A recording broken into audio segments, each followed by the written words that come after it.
Out of every driver on the grid, Lewis Hamilton may have the most to prove as he attempts to take on the monumental task of pushing his Mercedes team to the front of the pack following what can only be called a disastrous 2022 season.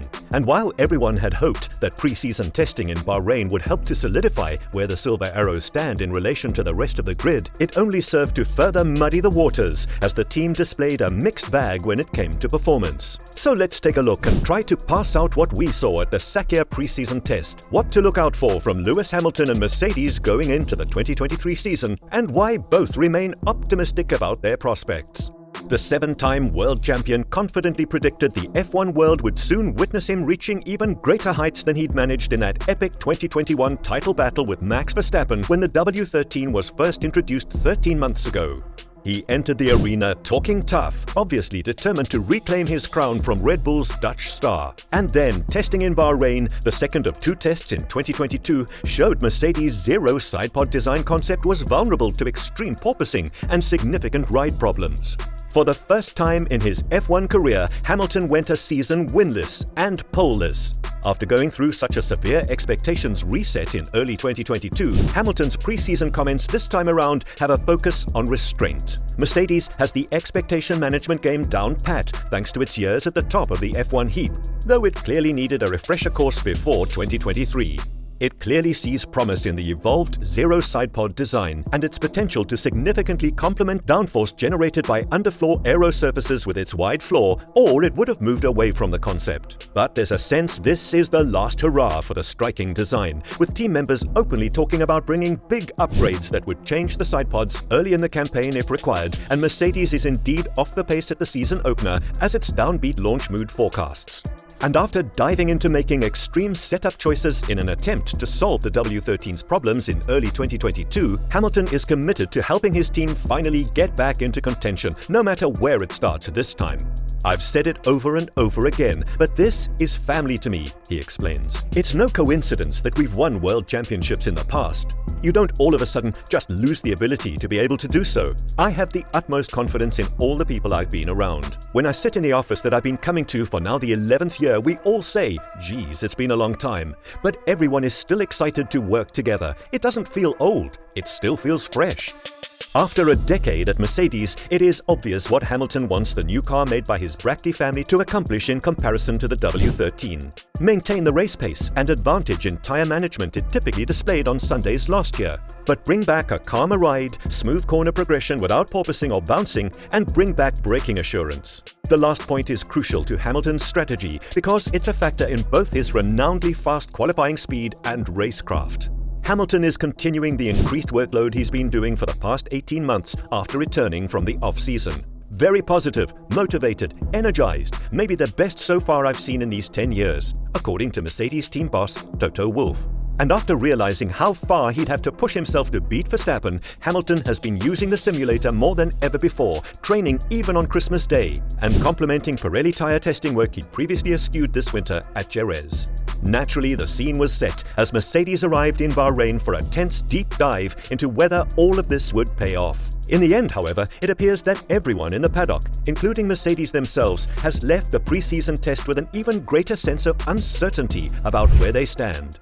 Lewis Hamilton and George Russell made an encouraging start on Thursday with a car that didn't seem to suffer from porpoising like its cursed predecessor. However, on day 2, the Brackley team struggled with the balance throughout the day in both the hot daytime and the cooler evening conditions, and the week as a whole took a wrong turn. The team admitted it was mystified by the decline in performance and conducted an investigation well into Friday night to address the W14's handling problems as it entered the day 2 seconds adrift. Engineering chief Shovlin confirmed that the team managed to nail down a setup solution that kept its cars in a much better place. George Russell, who completed 83 laps in the morning session, felt the W14 was in a much better window in the hot conditions, which proved so troublesome on Friday. "We had a much more positive day today. We took a step forward and made progress with the issues we faced yesterday," he said. "I believe we have improved the car over the course of testing and got the W14 in a much better window today. There is still plenty of work to do, but we're in better shape for next week with more to come." Using the softest C5 compound from Pirelli, Hamilton took over for the afternoon and finished second, 3/10 behind Red Bull's pacesetter Sergio Perez on the slower C4s. Although he acknowledged Mercedes is not quite where he would like it to be, the 7-time world champion praised the team's development work over the winter. There's been a lot of discovery, and the whole team has approached it with the same mentality, working hard, not being complacent, and staying focused, he said. We're not quite where we want to be, but it's a good platform to start from. We don't know where we will be next week, but we will stay positive and continue to push to the maximum. But no matter how optimistic anyone at Mercedes may be, the fact remains that Red Bull is the team that left Bahrain as the undisputed favorite to start the season strong. A quick glance at the timesheets already pointed in that direction, with Sergio Perez setting the overall standard in the final evening's late flurry of lower fuel runs as teams finally unlocked some potential.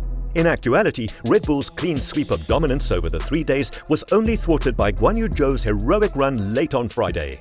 Even when focusing on the long-term form, which is what really matters and what teams pay the most attention to rather than the headline times, it was evident that Red Bull appeared to have everything under control.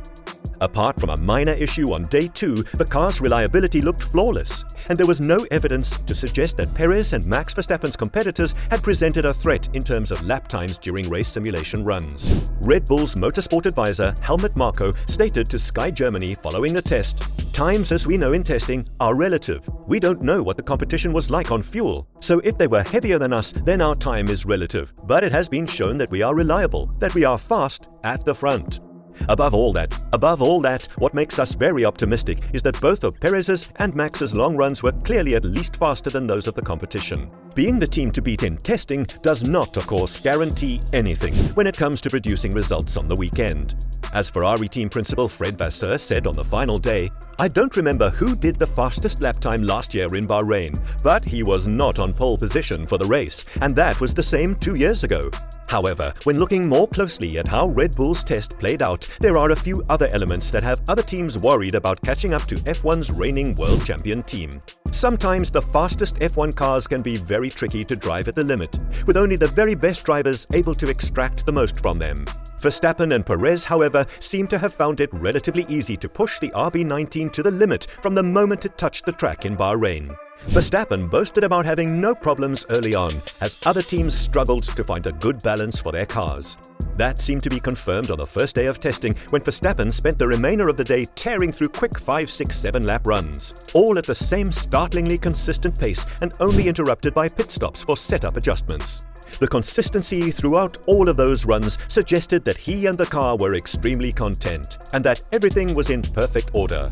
For a new car test, it was mightily impressive. While Red Bull's RB18 proved to be by far the best 2022 race car, the team had not started the year in the best shape. Reliability was a major hindrance to its early season success, and the issues that derailed its Bahrain and Australian Grand Prix performances even gave the impression that the championship was in jeopardy at that point. Those minor issues from the beginning of the season turned out to be nothing serious, as Red Bull quickly took control. The 2023 car carried over this ensuing high reliability, and it ran almost faultlessly for the duration of the 3 days of testing in Bahrain.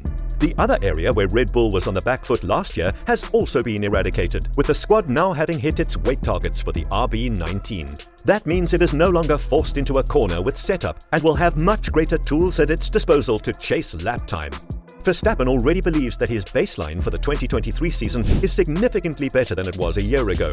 Compared to last year, because that was kind of the same car, it's a step forward, he said. But that's normal, because last year our car was way too heavy. It was the first year with a whole new car and a new set of technical regulations as well, so you learn a lot throughout that first year. Because of that, I think this year starts a bit easier. But then you still have to make a good step forward, of course, and I think we've done that. Few watching the spectacle in Bahrain could disagree.